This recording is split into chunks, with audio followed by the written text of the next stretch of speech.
Love Canal Tragedy. The Love Canal is a locality situated within Niagara Falls, originally intended as a prototypical strategic community. William T. Love wanted to build hydroelectric power in the Love Canal that would eventually serve the area's expanding industries with the much needed electricity. However, economic depression in 1893 led the project to be abandoned. At the time, the Hooker Chemical Company was looking for a way to dispose of their large amounts of waste. They were permitted to dump the waste on the then Love Canal by the Niagara Power and Development Company. Hooker later bought the canal and afterwards transformed it into a 16-acre landfill. With the increasing population, the Niagara School Board needed to build a school. The board's area of choice for the construction of the new school encompassed the Love Canal area that had the landfill. On screen is a timeline of the case history. Now, what ethical principles were breached? Well, there was professional misconduct. There was negligence. The Hooker Electrochemical Company did not dispose and contain the hazardous chemical waste properly. There's also failure to correct or report a situation. The District School Board of Niagara did not disclose the existence of toxic waste to homeowners. There is also failure to make responsible provisions for complying with applicable statutes, bylaws, and rules. The Hooker Electric Company had violated environmental bylaws related to proper containment and disposal of toxic material. There's also a breach of the Code of Ethics, which can be described as the practitioner's duty to public welfare as being paramount. Both Hooker Electrochemical Company and the District School Board of Niagara failed to safeguard the safety of the community. What were the possible decisions? There are many instances in this case where a decision could have prevented the disaster. This includes the following: doing nothing, since the Hooker Electric Chemical Company clearly stated the condition of the land and the exclusion caused.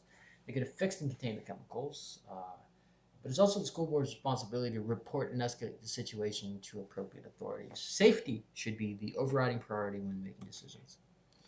How do the decisions compare? Well, they can do nothing, and by doing this, the Hooker Company will violate the safety of the public.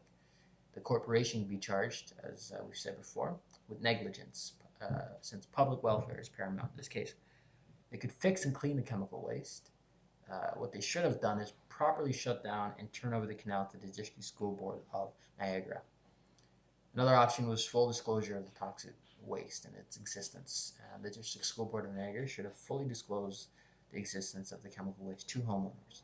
Not making any of these changes can lead to fines as well as potential loss of engineering licenses. Now, what's the best possible solution? Well, all decisions proposed below should have been implemented to prevent this disaster. The School Board of Niagara should have fully disclosed the existence of toxic waste to homeowners, and the Hooker Chemical Corporation should have properly shut down and turned over the canal to the District School Board of Niagara. Legal issues, duty of care owed, and the injury it caused. The Hooker Company breached their duty of care in these aspects. The ecosystem was damaged, as well as the habitat for animal lives. Human activity and quality of life was affected. This issue also caused physiological and mental stress to residents. More importantly, because the company failed, many residents were at risk of getting cancer and some died from it. Other legal issues, laws and legislations. Had this issue taken place in Canada, more specifically in Ontario, then the following regulations would have applied. First off, the Ontario Water Resources Act. This act ensures not to discharge elements or pollutants that might change the water quality. Then there is the Ontario Occupational Health and Safety Act, which controls the exposure to biological or chemical agents. Lastly, there's the Environmental Protection Act, or Waste Management. This regulation prohibits the pollutant in the environment that will have harmful effects. An analysis.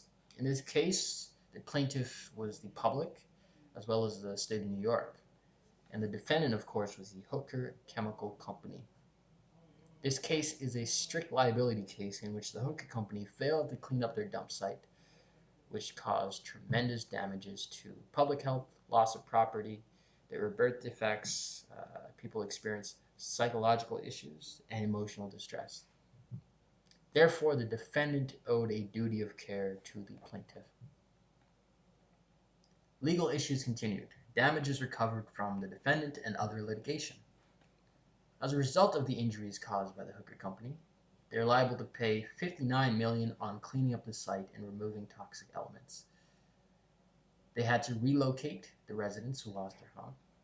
They're also liable to pay $15 million in legal costs, as well as $20 million to the nearly 1,400 people who suffered personal injuries from the pollution. In conclusion, safety is paramount.